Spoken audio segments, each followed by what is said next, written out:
Summers as a child were spent in the boundary waters in its northern equivalent, Aquatico canoe country, north of Minnesota.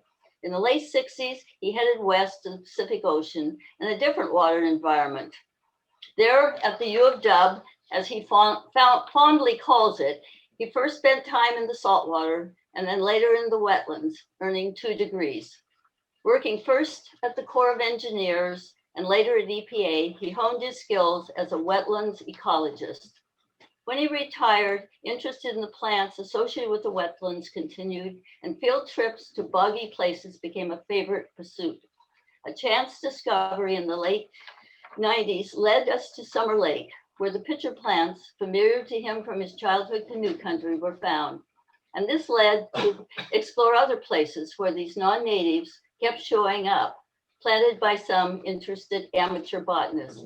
Carnivorous plants were the thing, and not all of them necessarily non-native. Fred even has tried to create a small bog in our backyard, but I wouldn't say that it's successful at this particular point. That's it. Here's Fred. Okay. So I got interested in, I want to see if this works. It works. Okay. I became interested in carnivorous plants because of kind of a synchronicity between my interest in wetlands and my interest in Charles Darwin. And sort of I taught a wetland botany class at the University of Washington for a few years. And then I discovered Summer Lake. And so it just kind of grew, even though I'm not really expert at this. And one thing about these Zoom presentations is that there could be people from all over the place.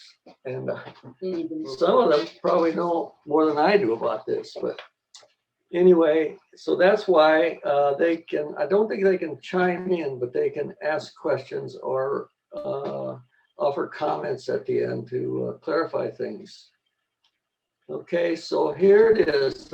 Carnivorous plants have a mystique about them, and they tend to end up on the covers of books, even books that have nothing to do with carnivorous plants. For instance, this one right here, this is a novel about 2 teenage girls coming of age. And it's nothing to do with carnivorous plants as far as I could tell, because I didn't read the whole book because it wasn't a very exciting book. And this one here, by one of my favorite authors, Barbara Kingsolver, it doesn't have anything to do with carnivorous plants either. It's about 2 families, a family in each of 2 centuries of middle-class families and how they got along. So they just have an interest to people, even though, and of course, this book about vascular plant families, all the plant families, has pictures of the cobra plant on them. It's not the right color for a cobra plant, but I'm pretty sure that's what it is, because it's the only one that has this little operculum here. And for kids, the kids love these also, love these carnivorous plants. I love the idea of it anyway. So here's one called meat-eating plantology, meat-eating plants, toothless wonders. It's a little bit of a misnomer to call them carnivores with respect to what this is implying, and here's some more sundews. And the interesting thing about these kids' books is that they have bladderworts on here. Bladderworts are the one carnivorous plant that people tend to know the least about, but yet there's a kid's book about them, which is, I find to be quite interesting, actually. And then this is a picture of a pitcher plant in Christmas lights at the Point Defiance Zoo last Christmas with my family. So I thought it's interesting that people, well, no matter how much they know or don't know about them, they find them to be interesting. So tonight, I'm going to cover a few of these items. I'm going to cover a little bit about the physiology, a little bit about the morphology, a little bit about the ecology, and the biogeography. And I'm going to say almost nothing about the horticulture, although I will say that almost every one of these plants, somebody's trying to grow it in their garden. I just love the fact that people like plants, and they like them so much they'll try and grow every one of them. And here's some of the organizations. If you Google these carnivorous plant societies, you will find all of these listed. And they don't always call them societies. First, here's one that's plant enthusiasts. So most of them are society, but they're all over the world. International Carnivorous, United Kingdom, New England, the Atlantic. There used to be a Northwest carnivorous plant group. I haven't heard from them in a long time, so maybe somebody can clarify for me if they still are active at all. I think they were at one time, because I think that's how some of our carnivorous species, non-natives, came to be in this area. So the sources for this presentation were Bing, Google, and YouTube. And then there's a nice review, not brand new, it's old, but it's still relevant. In 1997, Botanical Reviews. This was a long review about the nutritional requirements of carnivorous plants, and I found that to be quite interesting. These are old books, fairly old, that I happen to have. And so because of that, I will make the one caveat that my taxonomy may be dated with respect to some groups, some names, some nomenclature and taxonomy. The same plants, maybe different names. So I'm going to talk for just a few minutes about plant nutrition. This is nutrition in general. This is introduction to ecology, the trophic levels of plants and animals. So if anybody's insulted by this, their intelligence is insulted, you need to go and get a glass of wine and wait it out, okay? So from a nutritional standpoint, all organisms need an organic-based source of nutrition, calories. And they need inorganic micronutrients, nitrogen, phosphorus, potassium, magnesium, iron, et cetera, manganese, zinc, copper, et cetera. So for autotrophs, I'm not going to use a lot of big words, but I'm going to use 3 or 4 here, and that's it. For autotrophs, such as green plants, they get their carbon, organic nutrition, from photosynthesis. They get their inorganic from soil, or occasionally from the water or the air. And always from the air, they get their carbon, their source of carbon to produce sugars. Heterotrophs get their nutrition from consumption of other living deceased organisms. They eat them dead or eat them alive. Carnivores, herbivores, and omnivores. Decomposers, such as fungi and bacteria, are heterotrophs. The pedantic people, or the people like big words, call them chemoheterotrophs instead. But they are a heterotroph of sorts, okay? So that's how that breaks down. So here it is, video. Here it is in illustrated. The carbon comes from the air, micronutrients come from the soil, and they produce their own organics for their caloric needs. Photosynthesis, first equation we learn when we start to study plants. There's some autotrophs. This was my only chance to get a sedge in here, so I put a carex sedge in here. You know, this is maidenhair fern, rattlesnake plantain, and madrona. So all autotrophs. Carbon from the air, nutrients from the soil. Heterotrophs, carnivores, herbivores, omnivores, and probably some omnivores and herbivores, but probably no strict carnivores here. That's my assumption. Other heterotrophs include the bacteria, inorganic and organic nutrition from live plants or from dead organic, and the mushrooms. So then when it gets to plants, plants tend to be very, very eclectic in their sources of nutrition. So here we have parasites. A branch parasite lives on the branches of hemlocks, penetrates the hemlock branches. So these are parasitic. a root parasite, Dipsacus, that penetrates the roots of salal and other ericaceous shrubs. And then those that are mycoheterotrophs that live off by forming a mycorrhizal association with fungi, an orchid, and an ericaceous plant. So these are mycoheterotrophs, still heterotrophs. They're plants, but heterotrophs. We have facultative heterotrophs. They have the same species. They can have leaves or no leaves. So they can be entirely, these would be mycorrhizal supported, or they can have leaves and be photosynthetic. Or hemiparasites, these plants are complicated things where they are partially parasitic. They have green leaves, but also form parasitic relationships with the roots of other species.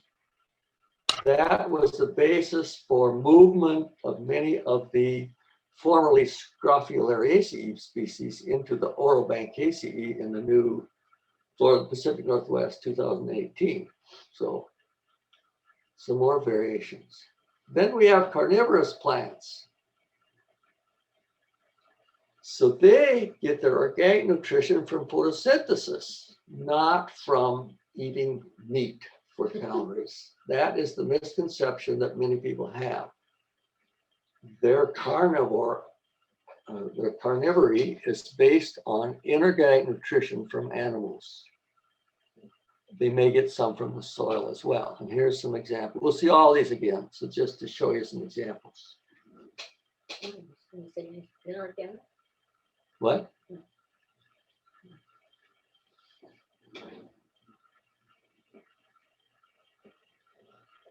So here's what they get. Here's what carnivorous plants get from the animals that they capture. And we haven't checked using sophisticated techniques, all of these, but certainly nitrogen, potassium, and phosphorus, they've been checked. Autotrophs, green plants, can put it in organic soil.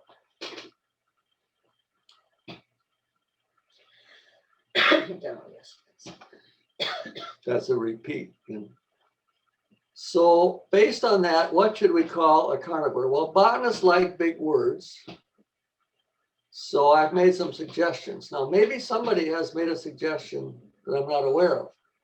So we could call them autocaloric carnivores because they produce their own calories, or autotrophic carnivores, or autoheterotrophs, or heteroautotrophs, or hemiautotrophs.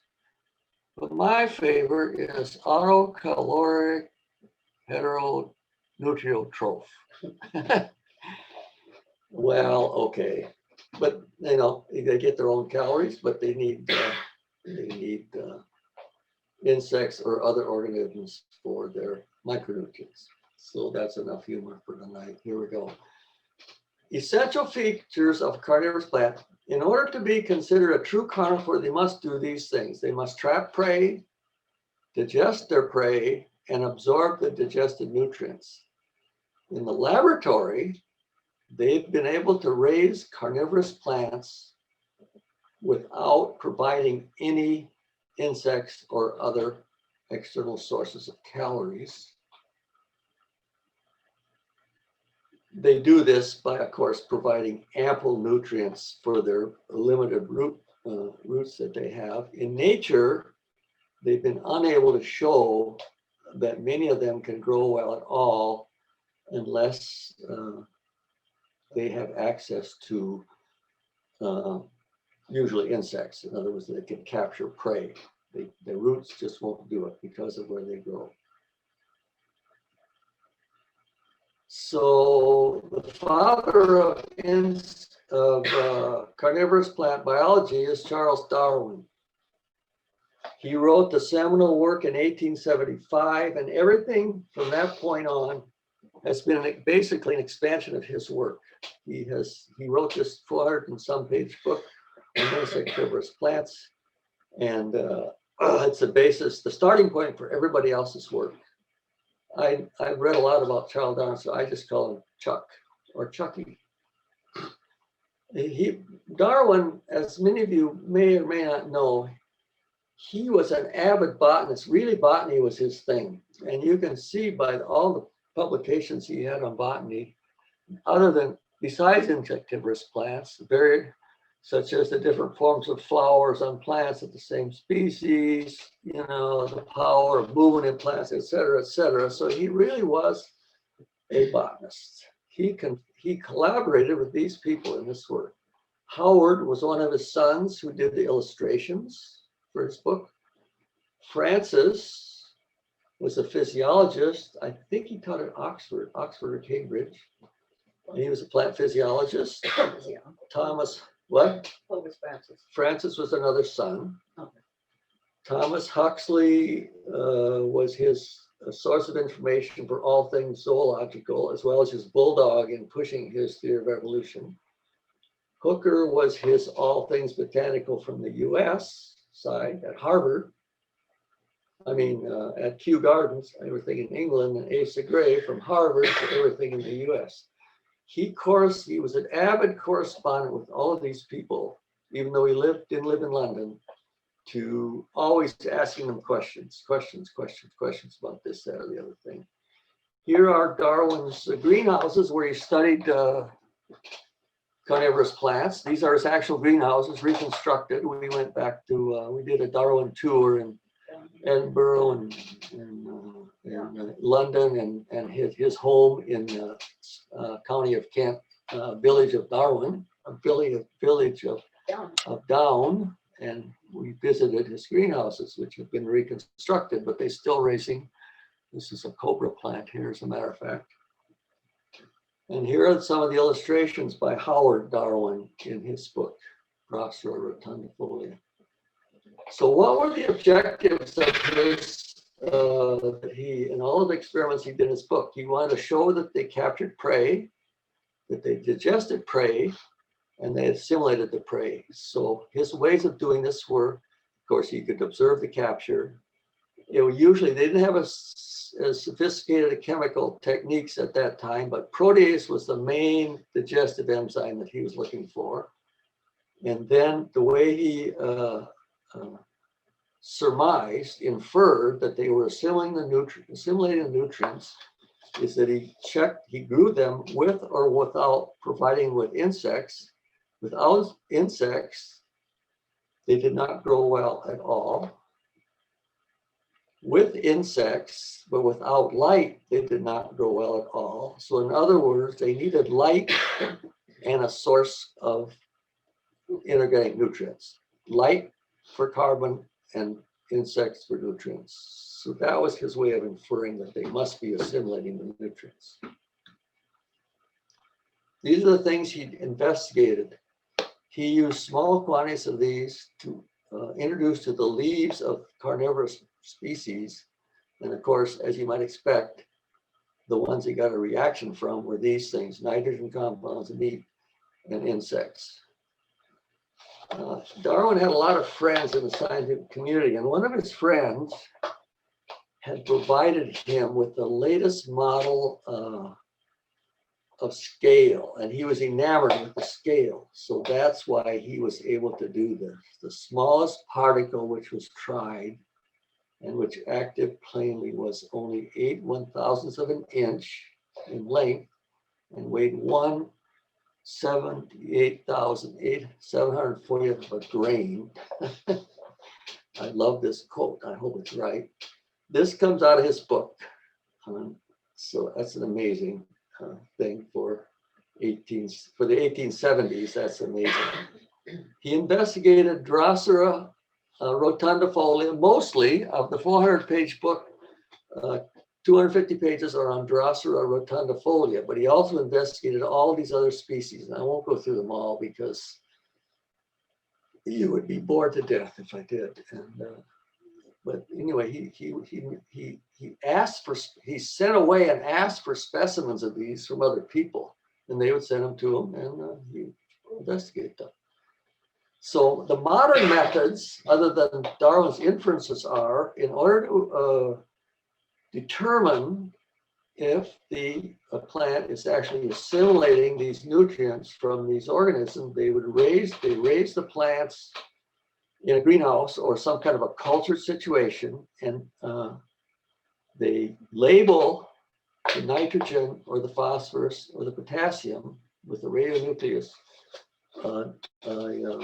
radioactive form, and then they feed those insects to the plants, and then they determine if those particular molecules of inorganic nutrients show up in the plants, and that's how they document that a plant is truly carnivorous. And of course, chemical analysis, they do a lot more. They look at a lot more digestive enzyme than just protease. They look at a whole raft of them. Okay, so that is sort of the way they do Darwin did the research and the research they're doing today. So now we're going to show how they work, trapping mechanisms. Okay, they divide these up in various groups, and different literature will use different language, but the different types are flypaper types like Droseraceae, and they call it active flypaper because once the insect is trapped by these glands, the leaf folds in on the insect, so it's active. Pinguicula, in other words, they call passive flypaper because the insects simply stick.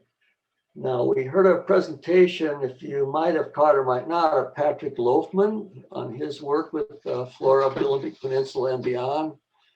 He has found literature to suggest that the butterworts actually have some active nature to their flypaper as well.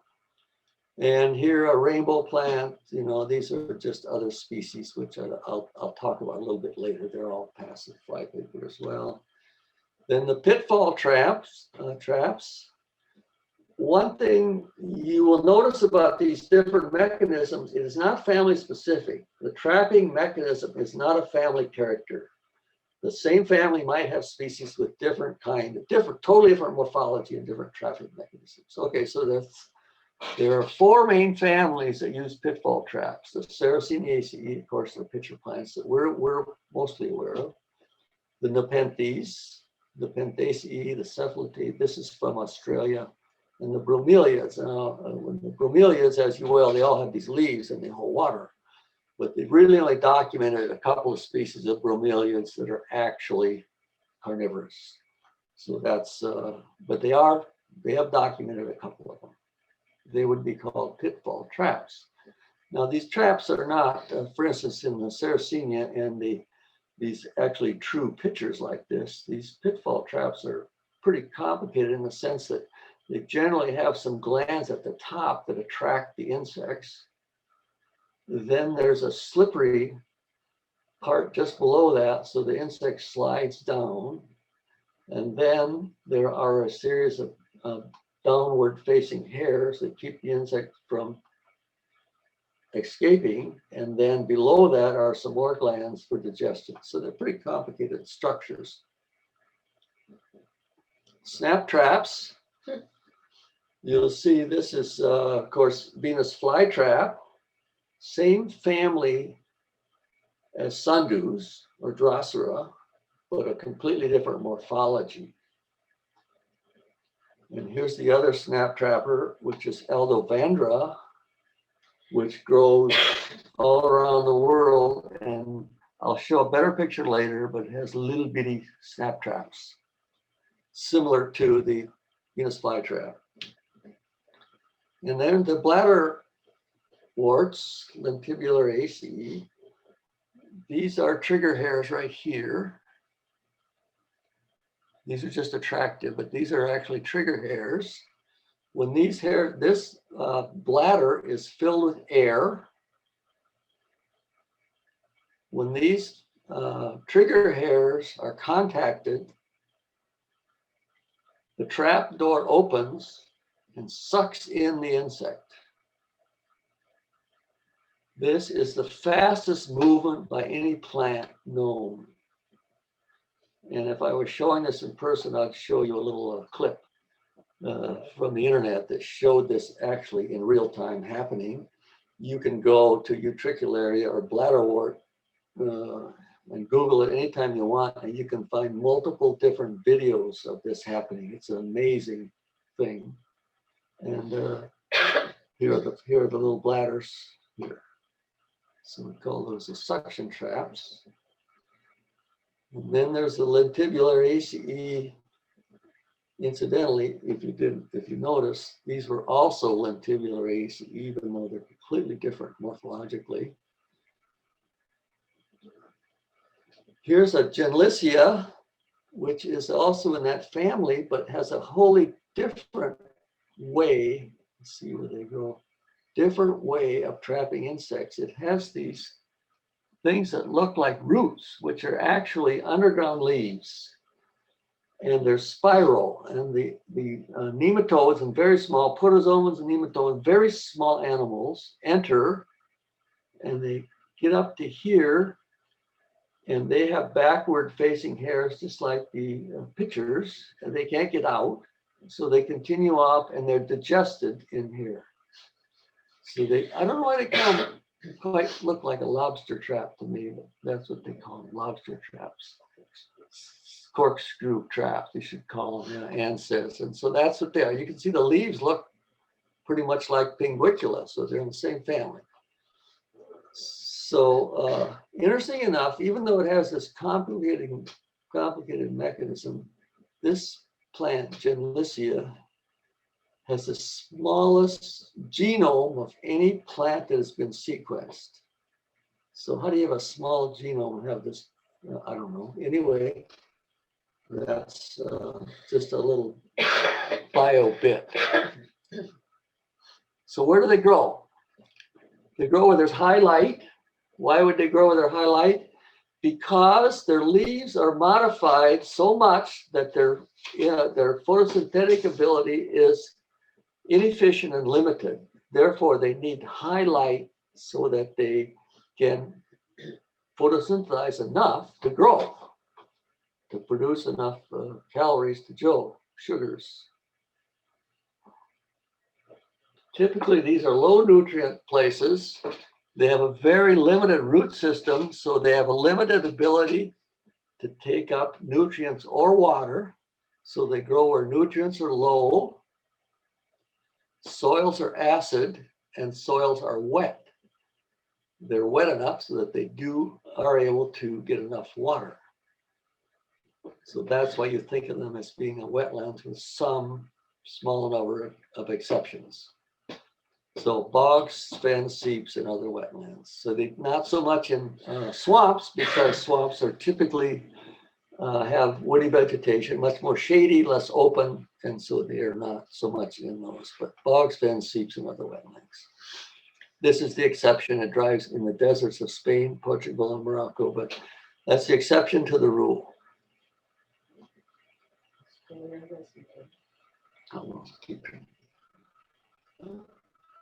It's 7:37. Okay, so I don't want everybody to spend a long time reading this, but because I'm going to give a quick world tour of the wetland of the carnivorous plants, and I'll give it in text and in photos. You have to worry about the text so much, but just to give you an idea of the distribution around the world. And the reason for this variation is because 600 to 1,500 species, as some people consider whole families to be carnivorous, where other people do not consider them to be carnivorous. For instance, the Stylidiaceae, I think it's called, they have 300 species, but if you don't consider them to be carnivorous, then this would drop by 300 immediately. So here we go. So the Bibliaceae, two species, Drosseraceae, Drosser has 250 species. I think a lot of people have taken these two out of this family now, but for our purposes, we'll leave them in there, but you can see where they grow and what kind of, as you can see again, the type of insect capture is not a family characteristic. This is the dry area one, only one species. Phylacea, one species. Rarigulaceae, 2 species. Bromeliaceae, there's lots of bromeliad species, but only a couple have been found to be carnivorous. Okay. This is the Australian one. This is these are mostly, these are North American, California and Oregon. Sarracenia, North America, Eastern North America mostly. Sun pitchers, South America. Nepenthes, these are 90 species. They're almost every greenhouse in all over the country that I've been to almost always has an example of Nepenthes growing. They're very, very popular as for people that grow in their greenhouses, either their own greenhouses or in public greenhouses. Gynlicia, the corkscrew plant that I showed you, the lobster trap, blah, blah, blah, okay? So if Denise actually puts this up, anybody can go back and pick up this information. So then there are those plants that we're not quite sure whether they're carnivores or not.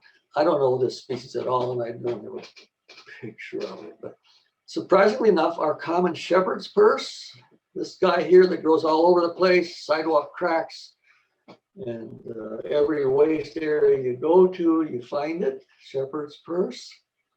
The seeds exude a poisonous substance which actually traps protozoans and even to small animals of the soil, but it hasn't been proven that they're actually digesting and assimilating it. Maybe it's just a defense mechanism, I don't know. Passiflora, passion flower, it has these sticky coronafilaments that trap insects, but it hasn't been proven chemically that they're assimilating the nutrients.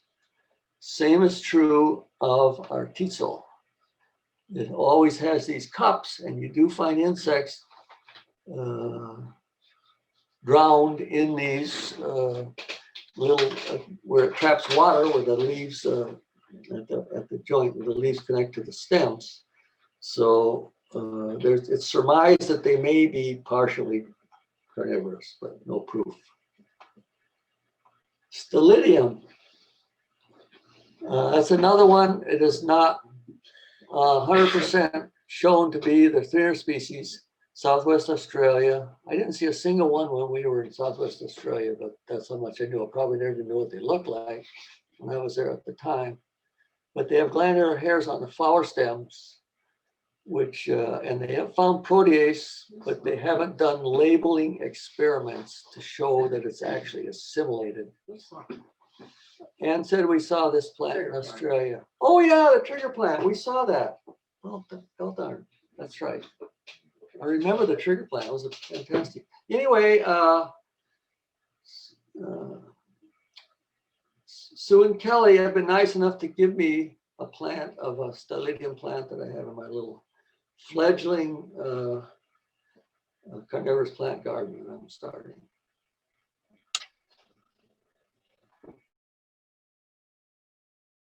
Around the world tour in pictures rather than text. Okay, so Biblis, Australia, sticky stems and leaves, and Northern Australia.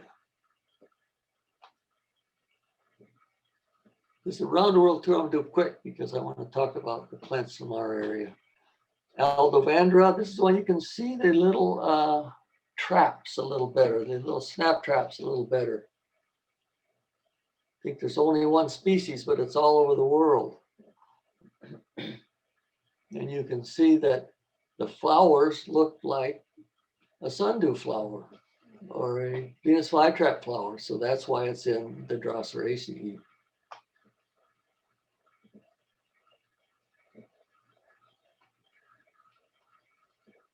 Everybody's favorite Venus flytrap. I just showed you the comparison of flowers to show why they're in the same family. And here they are in flower. Here they are. And here are the only two places they grow as a native plants in the United States. In 1979, this is such an important plant there, it's a felony to collect and sell these from the wild. But in 1979, they counted 4 million of these plants or something like that. How many was it? 2 million? No, I feel like it's that page. Here. 302 million. No. They had 4 million, they counted 4,500,000 of these plants in 1979. And how much later was it? Recently, they counted 302,000. So that's how many less there are now. Pretty interesting. 93% reduction. In other words, they're very much a protected plant that they even spray them with fluorescent dye, and then so they can check then to see if it's been harvested from the wild or not. So everybody, the most popular horticultural plant of probably of all the carnivorous plants, other than maybe some of the pitcher plants. So is Drosera. Remember how many species there were? Morphologically, they're all over the place and they're all over the world. You can see the variation in morphology. There used to be a native plant, a carnivorous plant nursery in Snohomish. You could see many species of Drosera growing in their greenhouses here locally. When we were in Australia, we saw this one. We took this picture there. That was amazing to us, just all around the woods. I mean, you didn't have to be in a bog or a fen or anything. You just found Drosera, different species. Cognac trees. All over the place. Vines, yeah, they were just like everywhere. That's what got me kind of interested in these Drosera species, actually.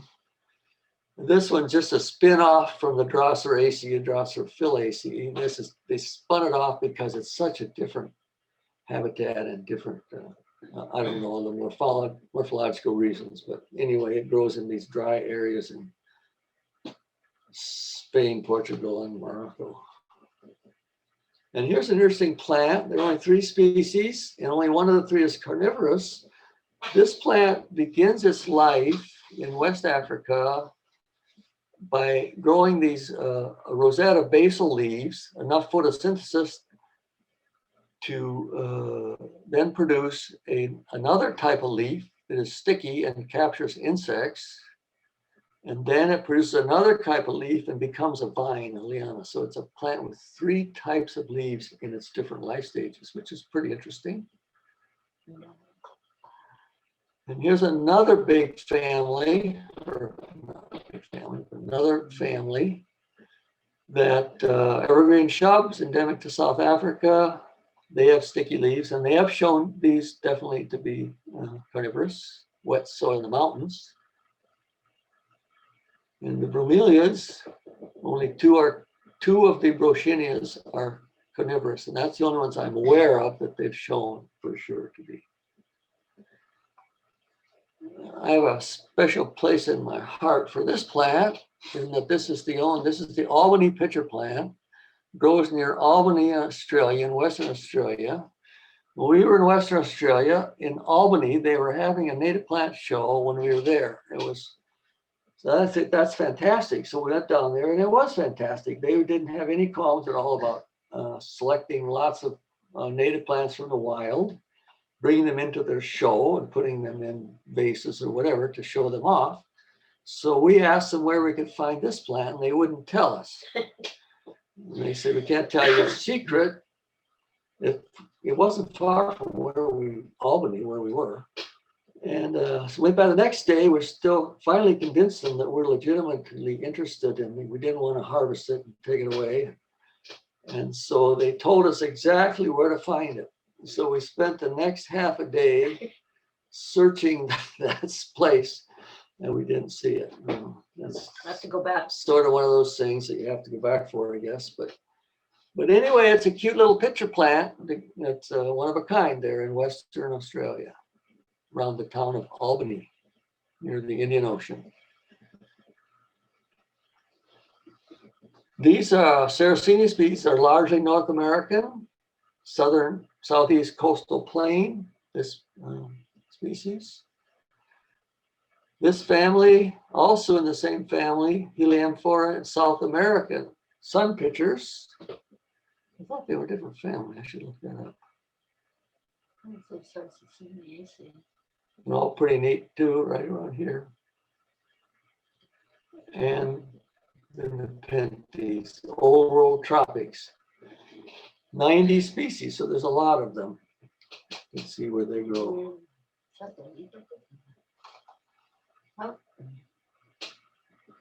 30 species of Genlissia that grow all over South America and Africa. And you can see why they're in the same family as Pinguicula. The leaves look similar, the flowers look similar. They just happen to grow a root that traps insects. Pinguicula, of course, we have our Pinguicula vulgaris that grows in our area. And mostly US, North America and Canada, US group. Utricularia all over the world, hundreds of species. And we think of them as aquatic plants. However, most of them grow on wet soil, not aquatic. They're not true aquatics. And they trap very small animals. The aquatic species, Daphnia, and other zooplankton, and the very large ones apparently capture a small fish every once in a while, or a small tadpole. That's kind of interesting all over the world. So now we're going closer to home. So I'm going to just tell you about North American carnivorous plants. So Drosera. This species, Filiformis, doesn't grow out here, but it's East Coast. I don't have a distribution map for Linearis, although it does not grow in our area, but it is North American. Anglica grows very commonly in our Cascades, usually in montane areas, wet montane areas, and very limited, not very frequent over here in the Olympic Peninsula side. I think there's one record from Mason County, and that's about it. So it's not. Intermedia, once again, it's an East Coast species. And then rotundifolia, of course, that's our common sundew of our local bogs all over Washington. Any place you get into a bog, you're almost surely going to find it. And even up at high elevation at times. The Droseraceae, continuing with those, once again, the same picture I showed you before with this limited distribution. Pitcher plants, depending on your taxonomy, there are 8 to 10 species. Almost all of them limit to the southeast coastal plain. Sarracenia flava, the author of this book claimed to have seen 2 hectares in savannas of the southeast US. He claims there is more individual plants of Sarracenia flava than any other pitcher plant in the world. You can see there's a lot of them. The color isn't very good in that picture, but that's, and here's the flower, typical flower with the stigmatic surface and the stems around the edge. And the pitchers, most of them have a cap of some kind to keep too much water from going in. They want the insects to go in, but not too much rain. Another Sarracenia alata, once again, southeast coastal plain. I did fine. 7:52. We didn't start until 10 after. Sarracenia rubra. So if you want to see pitcher plants, this is the place to go, southeast coastal plain. Sarracenia aureophila. And this is probably pretty good records of their distribution because they're so easily identifiable that people tend to know where they grow. So we've seen the Leucophila.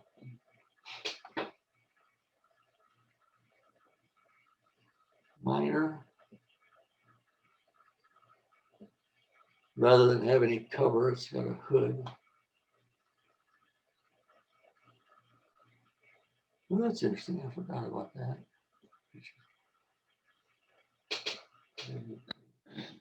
They anesthetize their prey.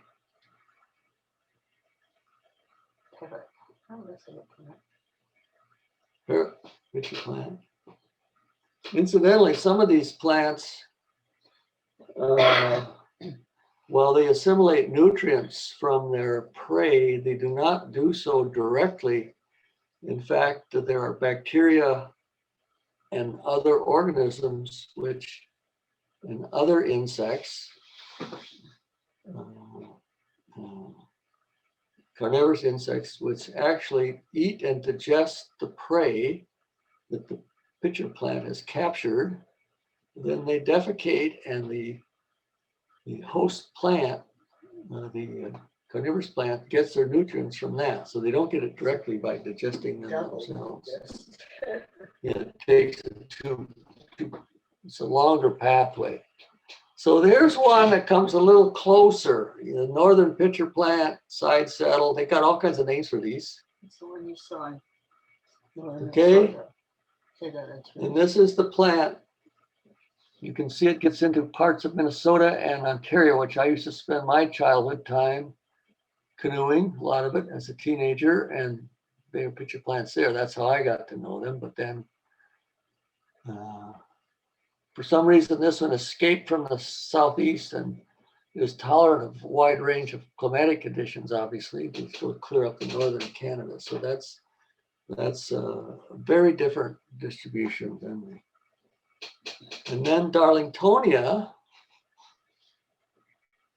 this is more of a serpentine, ultramorphic rock, serpentine plant in California and up into Oregon, but not, it's the only plant that I'm aware of that has a roadside rest named for its scientific name. It's called Darlingtonia roadside rest. By what's that town? By Florence, Oregon, on the coast. So it's similar in its structure of its flowers, but Can you explain that story? well, it stars because we're going to see it up here as a non-native plant later. And Pinguicula, once again, all over the north, South America, and US, and in the corner of the Northwest. Just the corner of the Northwest. Pinguicula vulgaris is our common species. Now I know that we think of this as a montane species, but actually it will occur at sea level in fens and bogs as well.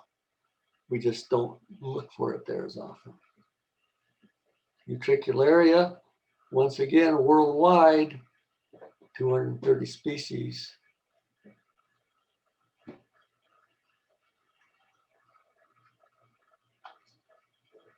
I'm going. So this is just to demonstrate that the terrestrial forms of the utricularia and how dense they can be. They can cover the landscape. They can be amazingly. There can be a lot of them at times. Sometimes you can even see lakes around here at times. If you go at the right time of year, the whole lake will be yellow with utricularia flowers. So now we're getting back. Now we're going to go just in Washington. These are the native carnivorous plants of Washington. Native carnivorous plants. Drosera, 2 species, and 3 species if you count this hybrid. So rotundifolia is our common one all over. You can see Anglica, much more limited in its distribution. It probably occurs in some of these other counties, but these are records from the Burke Museum Herbarium. This is where it's recorded. And it's got these longer, thinner leaves. They're quite large. We saw it this summer at O'Lally Meadow up here in Kittitas County. And the flowers are similar for all of them, bloom quite late actually. So that's our species of Drosera in Washington. Utricularia. We have Intermedia and Vulgaris. Several of these, of course, Vulgaris is our common one. It's everywhere. Several of these are listed as rare. I've seen them in bogs in King County, and you can see that Vulgaris is on the Olympic Peninsula, but you can go out and find Intermedia on the Olympic Peninsula and it'll be a new record, official record. Gib is another one with limited distribution. It is in Mason County, but not widespread on the Olympic Peninsula, all through central Washington, Utricularia minor. And I frankly have a hard time telling these apart in the field, but the keys are pretty good. Pinguicula in Washington, widespread.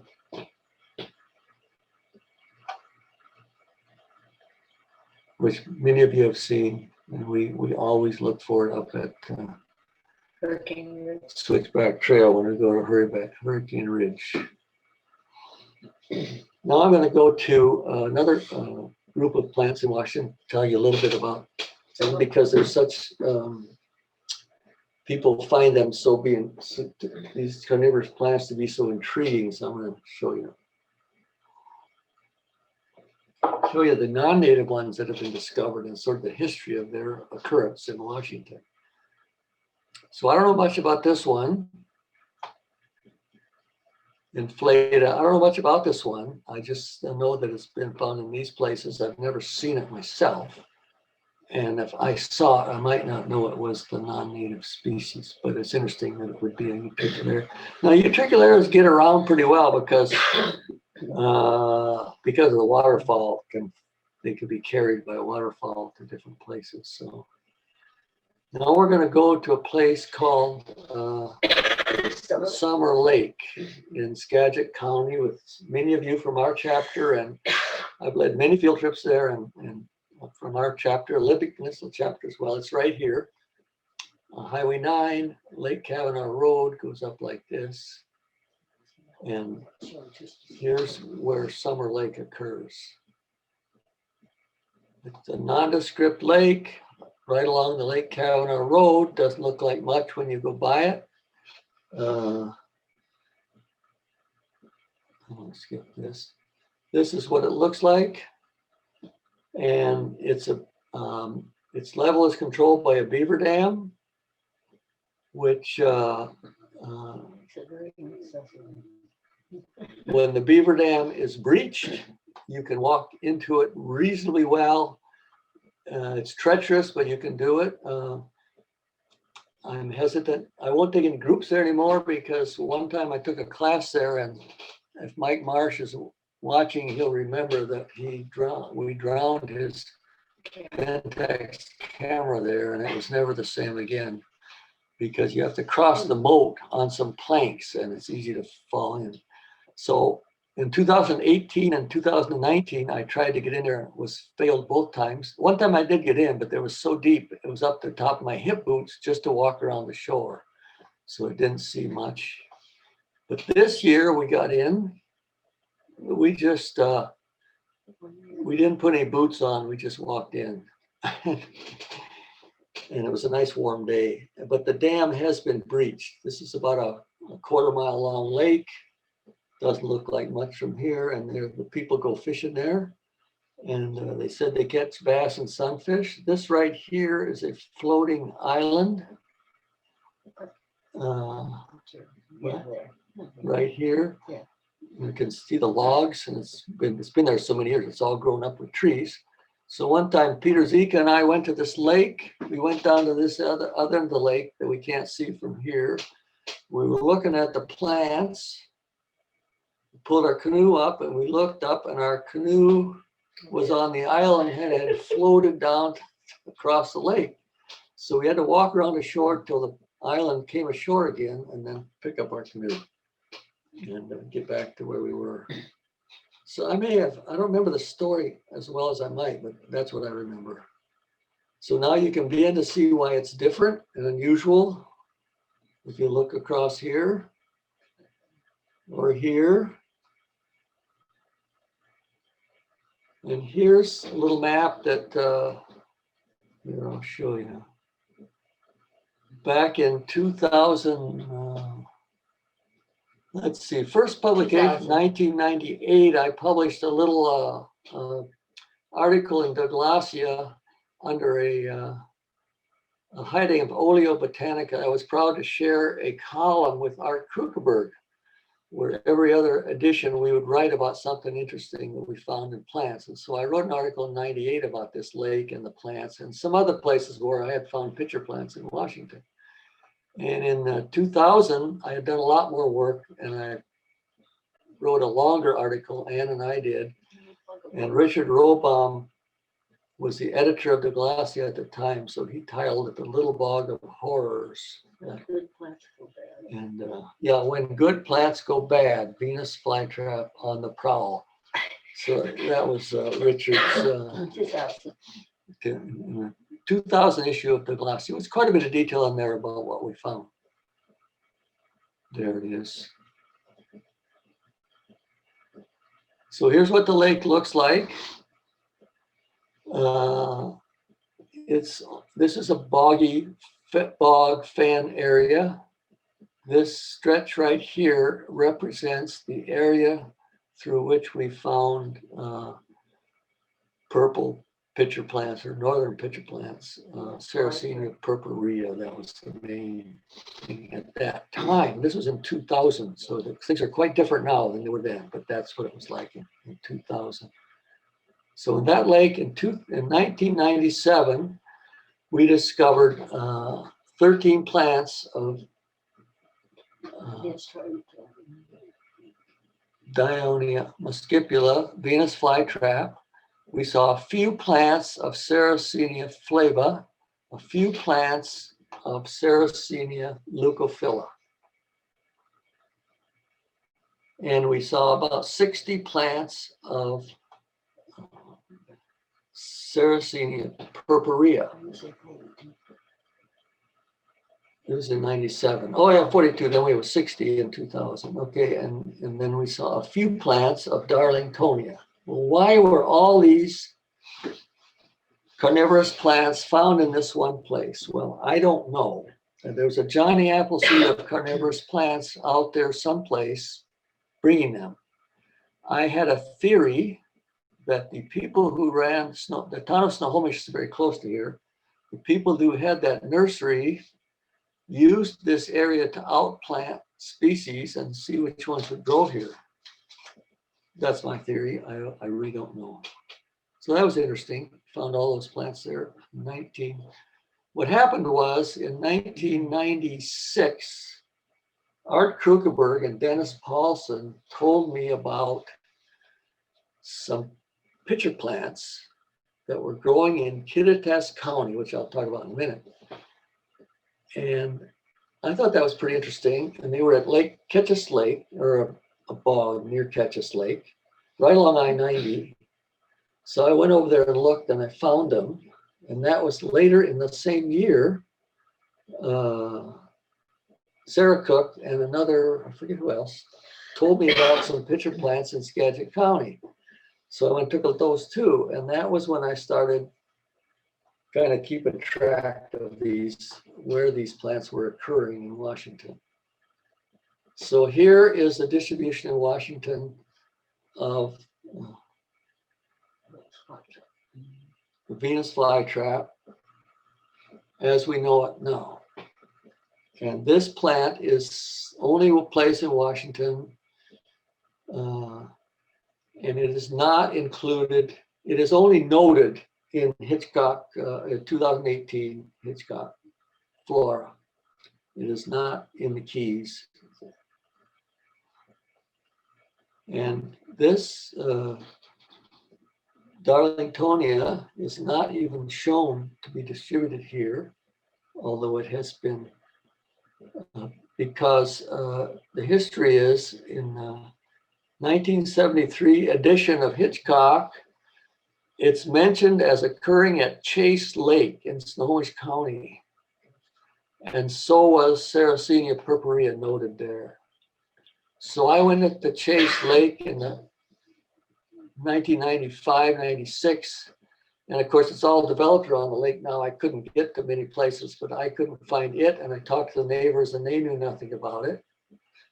And as far as I know, it's gone from there. I went back twice and never could find it again. But it has been collected in King County. The record I mentioned to you, which no longer exists, and that's a lot of these records for King County are simply herbarium, or I mean greenhouse grown plants from the University of Washington greenhouses. But Snohomish County is the one that I talked about, but it no longer exists that we know of. There's no herbarium record. And this dot is for the ones at Summer Lake. This was in 1997 and 2000. Sarracenia purpurea. This record is, of course, Summer Lake. This was Anacortes. This is a record that we found in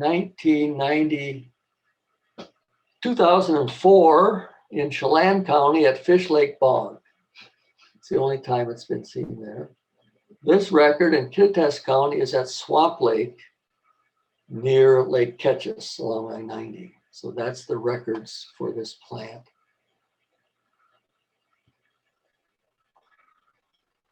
Sarracenia leucophila, which has native distribution here. This is a greenhouse planting. This is the only record. And this again is not in the Keys in Hitchcock 2018. It's simply a random record, but it's still there. It's still there, but hasn't been, hasn't expanded its distribution at all. Here's Sarracenia flava. This was seen, this is up at Carnivory Lake again and Summer Lake. When we saw Sarracenia purpurea in Kittitas County at Swamp Lake, we also saw one plant with 7 leaves, 7 pitchers at Swamp Lake in Kittitas. It is no longer there as far as we know. So this is around year 2000 or so. Here's 2009. See what's happened? Apparently, one year, Sarracenia flava, it all flowered, all the seeds were viable, and it floated all over the lake. There are now hundreds of plants in 2009 of this species at Summer Lake. We could not find, Venus flytrap, the original population we did not find. However, we found 100 plants on the other side of the lake. So it moved, somehow moved over. It's right over here. Sarracenia purpurea continued to expand from 40 plants to 60 plants or so. So all of these are still there. And here's year 2000. There are so many yellow pitcher plants there now that the members of the South Chapter and other people were concerned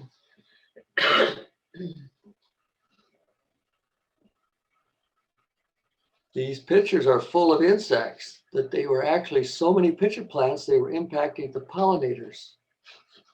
And so I don't know, but anyway, you're not gonna, you won't be able to, I don't think you'll be able to do much about it because this is not just one isolated population. They're around the southern edge of the lake. There are lots and hundreds of them. So we will not be, probably won't be eliminating them from the shores, but I don't know if they are a problem or not. This year we made it back to the lake, as I said, and this is what's still there.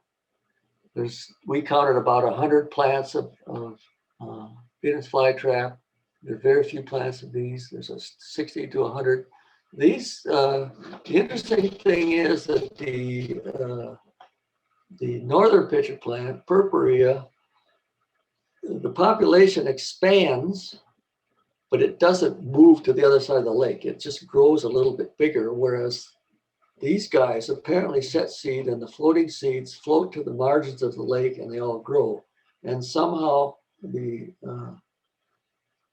Venus flytrap jumped to the other side of the lake, and there were only 10 or 12 plants there originally, and there's now over 100 that we counted this summer. So its population is expanding as well.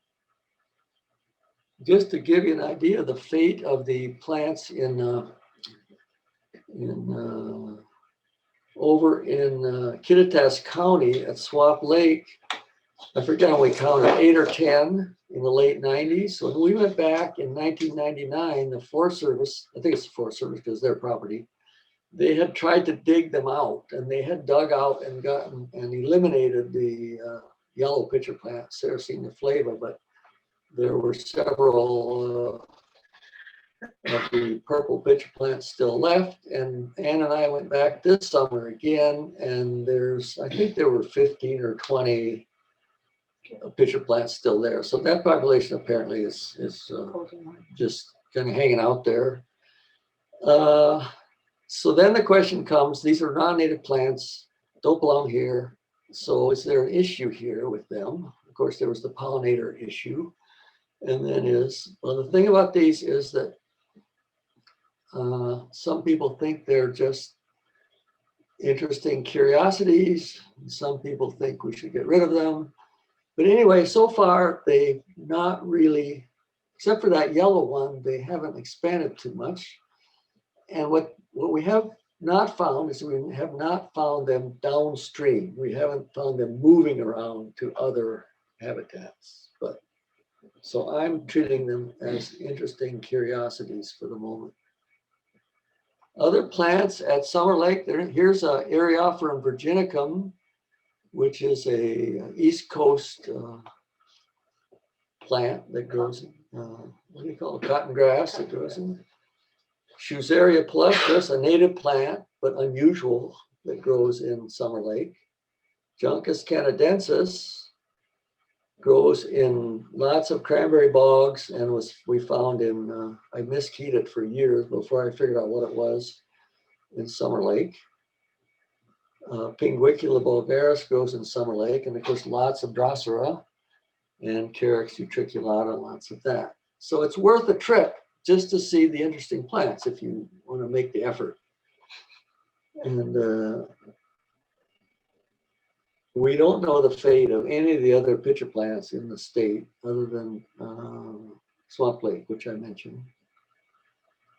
So just to make one more comment, as you can see by the distribution of these plants, if one were really interested in carnivorous plants and wanted to see them, it would be a very good excuse to travel all over the world. So if you haven't got a better reason, you can take up looking at carnivorous plants as your excuse for traveling the world. And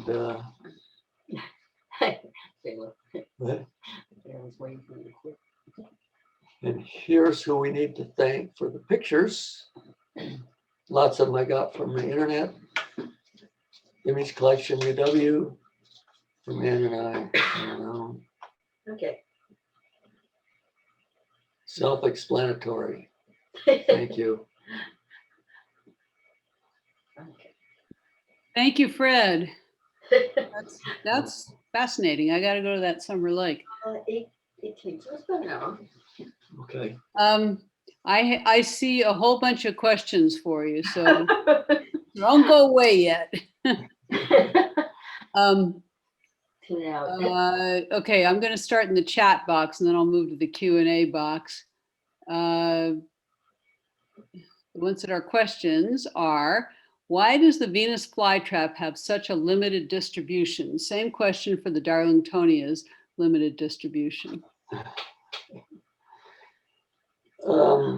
It's probably I don't really know, but you asked. It's probably a relic of times past and therefore hasn't been able to expand. If the conditions would have remained, if there were more conditions suitable for its expansion, it would. But those areas where it occurs in mostly North Carolina, they're a very, very specialized kind of habitat.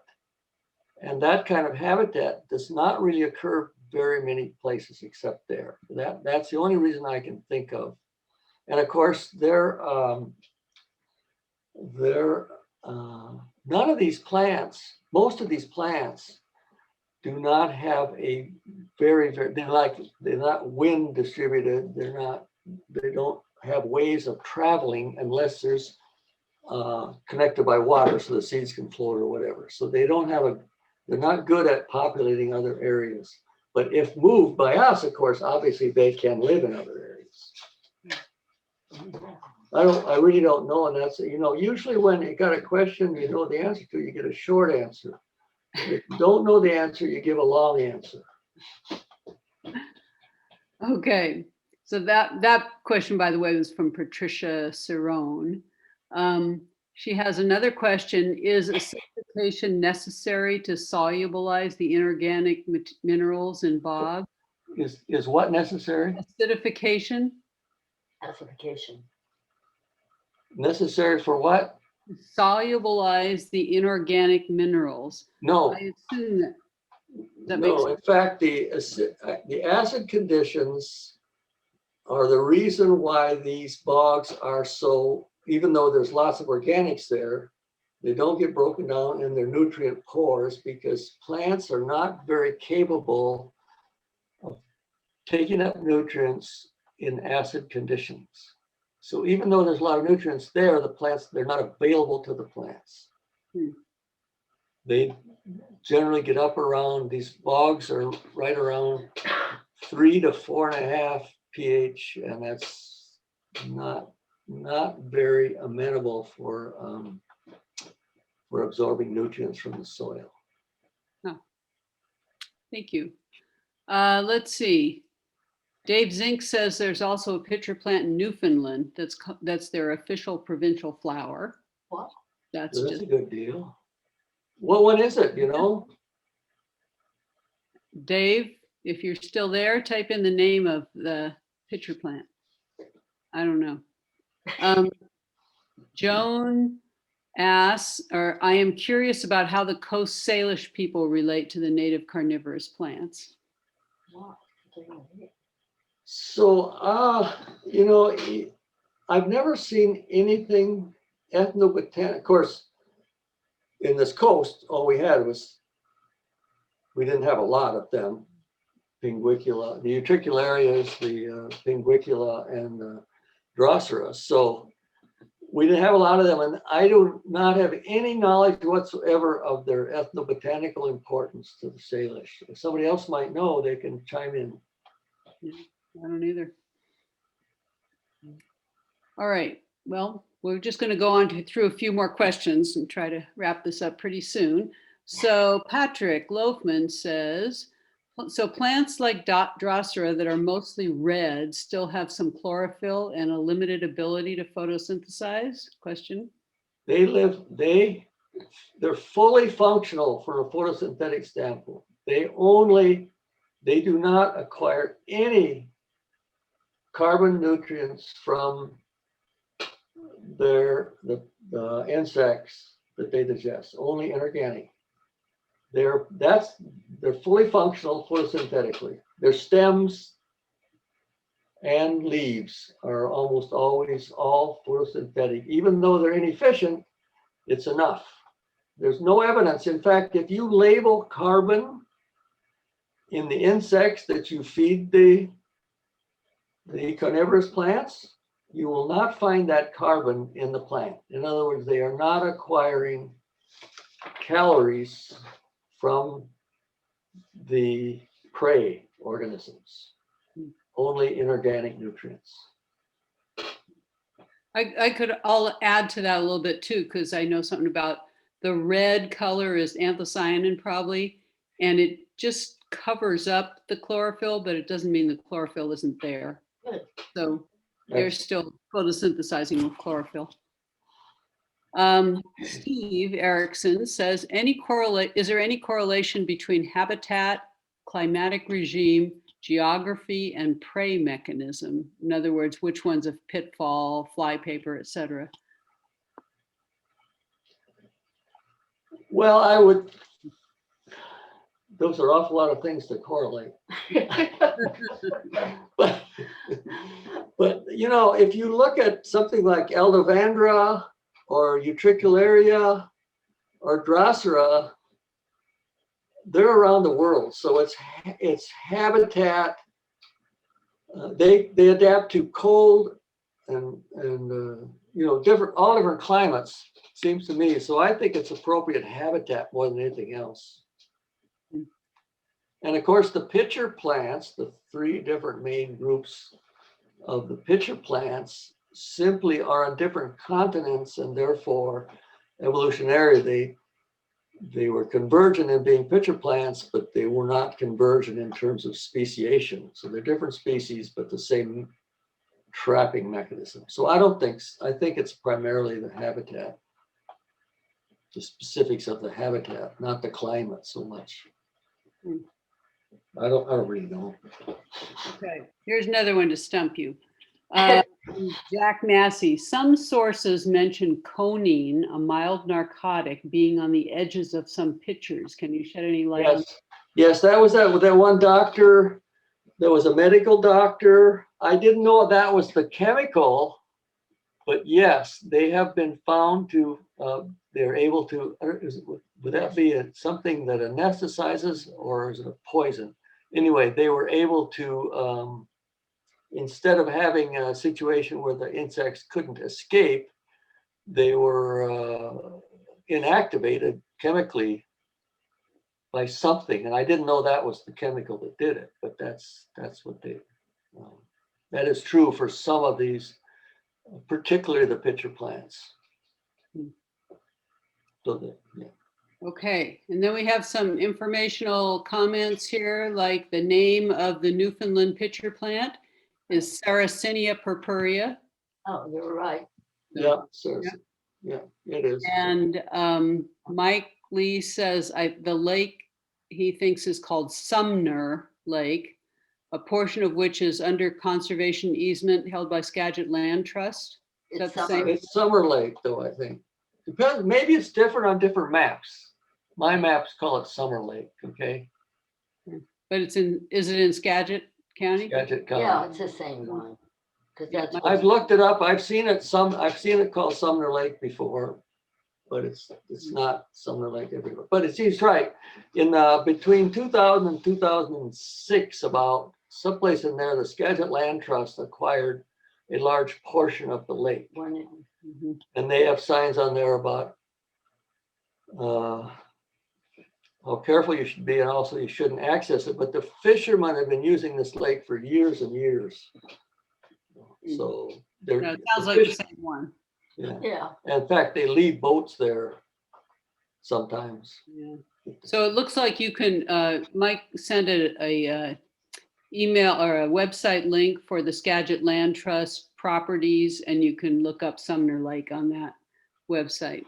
Yeah, I've looked it up. I've contacted them, and there you go. Okay, and we have one last question from Patrick.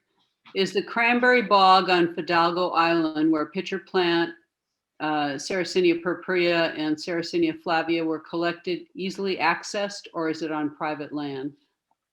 Oh, Cranberry Lake, I think is where it was. Park, right? Somebody else could tell me that's not true. And yes, you can go to Cranberry Lake. I've canoed in it. And you can, there's lots of interesting plants. If you paddle out to some little islands in the middle. you see? We had a field trip there to Cranberry Lake at study weekend in 2019. Yes, that's right. And yes, we kayaked out there and went out with Joe Rocchio. You found that bog in the middle there? Yes, Yeah, large bog area, yeah, yeah, lots of drossia. yeah. It's a neat place. Okay, and that is, those are the questions and comments, Good. and we can all applaud Fred in your own home. Thank you very much, Fred and Ann. Okay, very good. Thanks, Phila. Oh, We yeah, need to be sure to remember to think of Denise whenever we think of these programs, because I mean, she's been amazing at setting up these programs. 2020 has been an adventure, and we'll try to get this posted along with all the other virtual presentations, which you can link from the homepage, wnps.org. Okay. Thank you, Thank Denise. you, Denise. Thank you, thank everybody. you, everybody, for coming. If you have more questions for Fred, I bet you could email him. Right. Contact the olympic@wnps.org. Okay. All right. Thank you all. Bye, Phila. Good night, Bye. everyone.